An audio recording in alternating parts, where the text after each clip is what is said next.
Hello ladies and gentlemen, Gapesta here. This is the raid guide for Normal and Heroic Blast Furnace.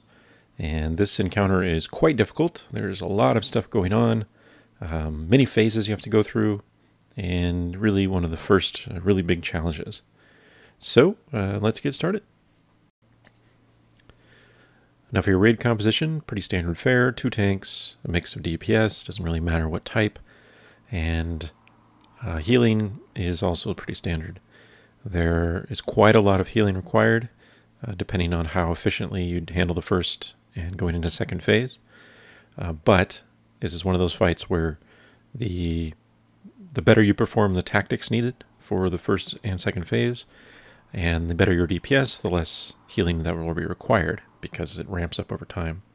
So it may seem like there's a ridiculous amount to heal, and there is in the second phase, but the more practice you get in the first phase, particular, and going into the second, the less that you will need to heal, the easier it will become. So as mentioned, the fight becomes more difficult. There's more damage and more healing required the longer that it takes. And this is in the first and second phases primarily. And this is because of the relationship between heat and the blast ability. So blast is cast by the heart of the mountain throughout the entire fight. And the frequency that he uses this ability, which hits the entire raid with heavy fire damage, is based on his heat level, which is his, alternate power source. So you can see that in your frames throughout the entire fight. And as phase 1 and then into phase 2 progress, his heat level will generally rise. And you can see that the frequency in the top left changes based on his heat. So when you're first learning this in particular, you're going to find that the frequency becomes very quick, and it's very difficult to, meet the healing requirement essential for that. But as you perfect phase 1 and phase 2, you're able to keep the heat level lower as you go through the fight, and healing becomes much easier. So when you begin the fight, you start off in the Regulator Phase, and the goal of this phase is to destroy the 2 heat regulators on either side of the furnace. And you do so using bombs from the engineers that spawn throughout the phase. So before we get into that, we'll talk about the general positioning that you're going to want to use. First of all, you need to split up the raid into roughly equal groups. If you have any imbalances, you want to put slightly more people on whichever side has Foreman Feldspar, who is the sort of mini boss that you start with in the fight. So for our group, we decided to put the Foreman on the right side, and therefore that side has our extra healer, for example. The other main thing you want to focus on is tanking positions and holding the adds. So both your tanks that are split on either side should be tanking underneath the large Ogron, the Bellow Operators. This will allow you to maximize your DPS on all of the add targets in this phase, because it's particularly important that you kill things as quickly as you can in this first phase of the fight. Also related to positioning, you want to make sure that your non-melee healers and your ranged DPS are not stacked up with the position that the melee are at under the Bellows Operator. So for our setup, we have them kind of in the central circle toward the front tip of the furnace itself. And this will give them distance to attack and heal and all that stuff, but they'll be close enough to utilize the bombs that they will be randomly afflicted with, which we'll talk about in a bit. So making sure that they're not stacked up will prevent bad rupture fires from dropping underneath the melee, but give them range to use their engineer bombs.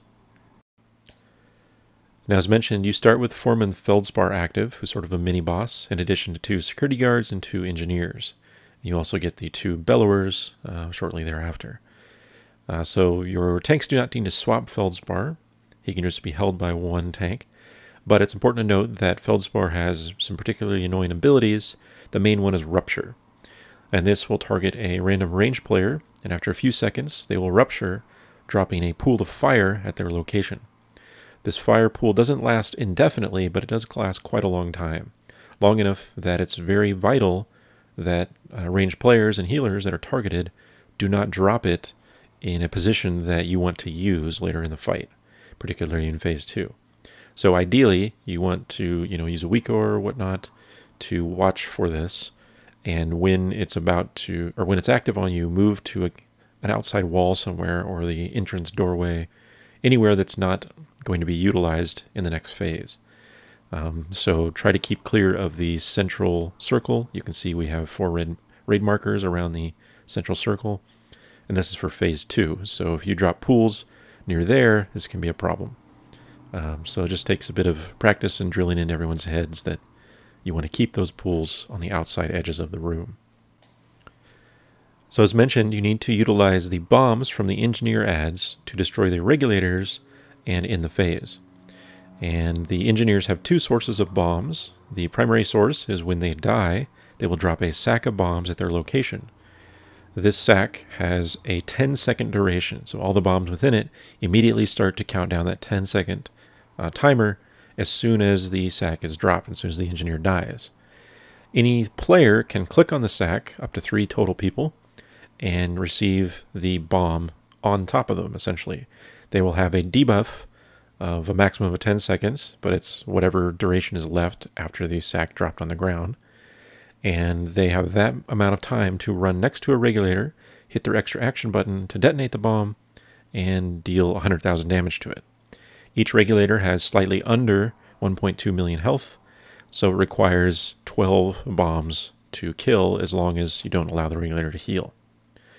The other source of bombs from engineers is that they will use a cast time ability while they're alive called Bomb.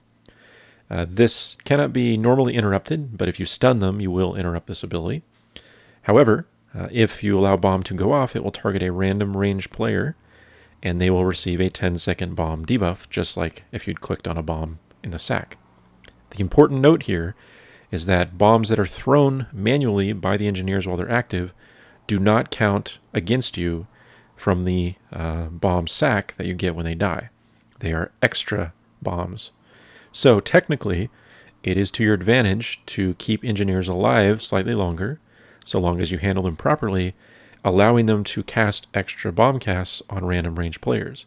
If these range players react quickly enough in that 10-second window, they get extra damage on the regulator on their side. And then you kill the engineer just like normal, using its 3 dropped bombs as standard fare, and you essentially get extra value out of that engineer. Now that said, you have to manage the engineers properly. The main thing you have to watch for is that an engineer will run toward a regulator every so often, and after doing so, shortly thereafter, it will try to cast Repair, which has a cast time and then a channel effect. If the channel is allowed to tick at all, it will start to heal the regulator. And if you allow too much healing, it will essentially push it over the limit and require an extra bomb. So essentially it'll go up to 13 required bombs instead of 12, or maybe up to 14 or so on. So it's important that you have someone assigned to each side to watch the engineers and be ready to interrupt them. You can use a ranged interrupt or a melee. Obviously, melee have to chase the engineer, but it's not a big deal. Since I'm in a heal spec and there's not a lot of healing in this first phase, I was assigned to doing that role on our side. So I would watch the engineers, and when they run over there, I know that they were getting ready to interrupt, so I just, or getting ready to repair, so I ready my interrupt for them. Now, if you are able to interrupt all repair attempts, then there's no downside to keeping an engineer alive longer. Like I said, you get that benefit of extra bomb cast manually as long as you kill it off when the time comes to utilize the 3 extra bombs you get from its death. It will be fine. The way that we decided to handle the dropped bomb packs is to assign 3 people on both sides of the room, usually melee DPS, with the exception of our side because we didn't have enough melee DPS, so I'm also doing one of the drop bombs on my side. And it's completely fine. Again, there's not a lot of healing in the first phase, so using a healer for that allows you to get more overall DPS sustained on the other adds. Anyway, those 3 players, when the engineer dies, should quickly pick up their bombs, but then have sort of a rotation of players that will run past the regulator in sort of a conga line, because you only have 10 seconds from when the engineer dies for all 3 of those people to get over there. When the bombs are released, or excuse me, when they explode, they will do a small radius of damage. So it's important that all 3 of those people don't run over there simultaneously and blow each other up. So you want to try to have like a rotation. So for example, our side, it was our warrior first because he could leap, and then I was second because I could roll, and then our paladin was last, and that worked pretty well. So each side should just have some sort of rough rotation. It doesn't have to be precise, and getting hit by an explosion is not going to one-shot you, but it will prevent a lot of damage if you do it properly. Now the Bellow Operators are the large Ogron on either side, of course.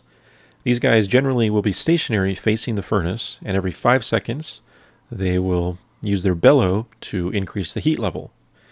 For each Ogron that's active, the heat will go up by 2 every 5 seconds. So you can use that information if you want to plan your overall timing and strategy accordingly.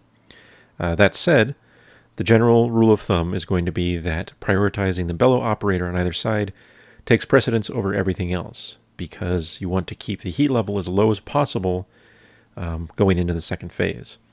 And if you allow the operators to stay alive too long, the heat level will just be too high, and the damage will be much higher than it needs to be going into phase 2.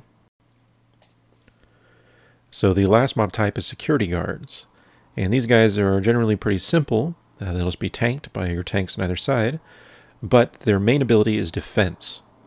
They will target a random enemy, or including themselves, within 10 yards of their current location and create a defense ring at that location. This is just a small purple circle that will reduce damage taken to enemies within it by 99%. Now, there are 2 main caveats to the defense zone ability. The first is, as mentioned, it is a 10-yard range. So if a security guard is further than 10 yards from other enemies, you know that those other enemies cannot be targeted by it. The other caveat is that very large mobs, or perhaps just stationary mobs in the fight, are not affected by defense zones. For example, the Ogron, the Bellow Operators in the first phase, do not gain the benefit of the defense zones if it's underneath them. This means that in the first phase you can and should tank security guards underneath those, so you can optimize your cleave damage on all the mobs. All the lesser mobs, humanoid types, will be affected by the defense zones, so it's important your tanks are quick to notice when they're active and move mobs out of it. But other than that, you can and should keep them stacked up under the Bellow Operator. So just to clarify, in this first phase, the DPS priority should be Bellow Operators first and foremost, then Engineers, then Guards, and then the Foreman. You can sort of swap it around a little bit on the side with the Foreman active if you want, kind of prioritizing him more than the Guards, but just be aware that when phase 2 starts, you will have to kill everything that's active anyway, so it's not really going to be a huge benefit to you to have more Guards active rather than the Foreman or vice versa. The last thing to mention for phase 1 is a transition going from phase 1 to 2. And this is a critical moment in the success for this fight. You want to make sure it's as clean as possible. So the first thing to aim for is trying to master the engineer bomb management and regulator destruction such that you kill the regulators and transition before the 4th set of Bellow Operators. If you get a 4th set of Bellow Operators, it's not necessarily a wipe. You can still go and recover, but it means that you have to deal with a lot more heat on the heart of the mountain, which is terrible, and a lot more adds that you have to kill in phase 2 before you can actually do that main phase and all that good stuff. So there are plenty of bombs to do it, so just practice that and make sure you get your efficiency down so you can transition the phase before that 4th set of Bellow Operators. Another thing to note is that the Bellow Operators that are active when a regulator dies will become aggro, and they need to be tanked and faced away from the raid, because they will start to do a breath attack, which hits a cone in front of them, and you don't want that to be facing toward the raid. So make sure either side communicates when the regulator on that side is about to die, so that the tank there can be sure to be facing the Bellow Operator away from the raid. You may also need to taunt once it becomes active. It may not remember threat prior to that phase, but it's tough to say. We had some trouble with that. Now, once both regulators are killed, phase 2 will begin, the Elementalist Phase. The overall goal of this phase is to use Slag Elementals to destroy the shields that are protecting the Primal Elementalists. There are 4 Primal Elementalists that are protecting the heart of the mountain, or keep basically controlling it. And once all 4 Elementalists are killed, the phase ends and you transition to the last phase where you're killing the heart of the mountain itself. Now that said, when you first start phase 2, the Elementalist phase, you're going to have a lot of cleanup to do. There'll be a lot of ads left over from phase 1, probably Foreman Feldspar will still be active, all that good stuff. So it's going to be in your interest to clean up these ads because it will make phase 2 much smoother and simplify everything from that point forward. So you'll see here that at the start, we all moved to the right side of the room. That's the side that was tanking Feldspar, so it's fewer people have to move. It's easier to keep damage up on him. And pretty much everything is tanked on top of him so that we can kill him off quickly. Obviously, you need to watch for the defense zones and move the mobs out of that quickly. But otherwise, the goal is to burn down all those ads, including Feldspar, as soon as you can. Once all those are killed, then you're safely into the phase and you can start to handle the ads that are going to come out normally. The most common of these ads in phase 2 is Slag Elementals, and these will spawn fairly frequently. They target random players in the raid, and they will essentially fixate on that person and continue to chain cast a minor fire damage nuke on the person. It's not very dangerous at all, so you don't need to freak out if you have one on you. And this goes for the rest of the fight, really. But that said, what you should try to do is move the Slag Elementals, particularly those that are lowest health at the time, near to the current Primal Elementalists that you're targeting. DPS can then kill that Slag Elemental. When it dies, it will explode, and within a short radius around it, if a Primal Elementalist is there, this will remove the shield that's protecting the Elementalist for 30 seconds and allow you to actually kill the Elementalist. So it's very similar to the Spine of Deathwing encounter if you're used to that mechanic. That said, you don't need to kill all all Slag Elementals at the same time, and in fact, doing so would hinder you because you'd be waiting for another spawn. So instead, you want to, like I said, utilize the current one that is lowest. Make sure that the person that it's fixated on is moved into melee range, but other people don't need to be in there because the explosion damage is already going to do enough damage to your melee DPS that are ready to attack the Primal Elementalist, so you don't need to add extra damage to that. The second new ad type you'll see in phase 2 is Firecallers, and these generally will attempt to hinder your progress by healing stuff. So they will cast Cauterize Wounds, which needs to be interrupted. You can use a regular interrupt or a stun to stop this cast. They will also try to heal the Primal Elementalists with a Reactive Earth Shield, and this ability needs to be purged within 8 seconds of its application. So it's a long time to react. Just make sure people that are capable of purging, have some ability to do so and watch the current Primal Elementalists that you're killing. So let's talk about some overall tips in getting through phase 2 effectively. I didn't mention it, but you will continue to get security guard ads. So these essentially need to be tanked away from the raid so that defense zones are not dropped on the Primal Elementalists and other melee mobs. So here you can see the basic tips going through the phase. Obviously, as mentioned, you need to clean up all the remaining ads at the start of the phase. Then you want one of your tanks, your main tank, or whatever you would call it, to pick up and hold Firecallers inside the melee position that are near the Primal Elementalists that you're killing at the time. The other tank should pick up all the guards, and never the twain shall meet.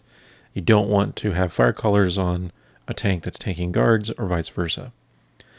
You want to prioritize killing Firecallers, and of course interrupting their Cauterize ability at all times, because you don't want to allow them to get any heals off.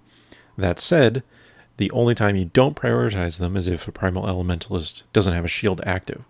So if you've just broken the shield or you're about to, make sure you communicate to the raid, we're on this Primal Elementalist, get ready to burn it. And even if Firecaller is active at the time, that's okay. Instead, you just focus on killing that Elementalist and having one assigned person ready to interrupt if necessary. So, for example, I would often target the Firecallers during those periods just to make sure they didn't get a cauterize off. Of course, you want to make sure you purge Earth Shield on the Elementalists, since they'll be targeted while you're killing them. This should be pretty easy. You also want to try to aim to kill Elementalists within 1 round of the 30-second shield down period. So do whatever you can to optimize your DPS for that purpose, because if you have to do 2 rounds, it adds a lot of extra time onto the phase, particularly when you're doing it 4 times. So if you can get most of them in 1 30-second period, that will really help you overall in the phase time. And then finally, you want to ignore the guards that are being off-tanked away from the raid. There's no benefit to killing them during this phase. You can do so in the final phase if you want to, or you can even ignore them probably. But you definitely don't need to focus on them in this phase. It's all about getting those Elementalists down quickly. Now, when you finally defeat the last Elementalist, you'll begin the Heart of the Mountain phase, the final part of the fight. And you want to start by immediately moving the entire raid into the back side of the nearest cubby that you're next to, so whichever side of the furnace you're closest to. The reason for this is that the entire phase is all about making use of the space around the room, because the boss will frequently drop a pool of melt underneath random raid members, and this will grow over time. So you want to make sure that you're utilizing the space as much as possible. The good news is that overall, this is actually the easiest phase in the fight. It may seem like there's a lot of damage, but if people avoid standing in melt unnecessarily, the damage is only really from the blast effect. And the good news is that when this phase starts, throughout most of it, the boss will dissipate his heat. His heat level will go down, and this will reduce the frequency of blast. So the heat may have been high going into the phase, but it will start to drop over time. The exception to this is at the very end, which we'll talk about in a moment. So here you can see that we're starting in the cubby, and we kind of group up. You want to generally clump up on top of the boss if possible. This was, I want to say, the second time we'd seen this phase. Certainly the first time, and since we had a good strategy and whatnot. And like I said, the phase itself is overall fairly easy. So the main thing is just kind of getting everyone's mind around the idea that they want to stay as close to the boss as possible, so that when a melt puddle drops, everyone can move together and you don't have them spawning in weird spots. In terms of the adds that you have left over, you will have a lot of Slag Elementals and a couple guards probably. I would recommend killing the guards off because it's just a fair bit of extra healing on your tank that you don't need.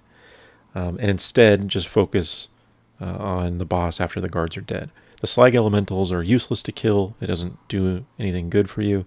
The damage that they deal to the people they're fixated on is very minor in the grand scheme of things, so you don't have to worry about them. Another thing to mention is that through the final phase, the tanks will need to swap fairly frequently. The Heart of the Mountain will apply a stack of heat to the tanks, so the tanks need to swap it every 2 stacks, which is about every 30 seconds or so. And this will keep the damage as low as possible on the tanks. The reality is this phase is all about raid healing anyway, so most of it will just be incidental healing on the tanks. The last thing to mention is that the boss will be losing heat over time in this phase due to cooling down, but after he reaches 15% health, he will max out his heat until the end of the fight. So you need to save some possible cooldowns, survival cooldowns for that portion of the fight. However, 15% health is a ridiculously small amount, so the boss is basically going to die within just a few seconds of that moment anyway.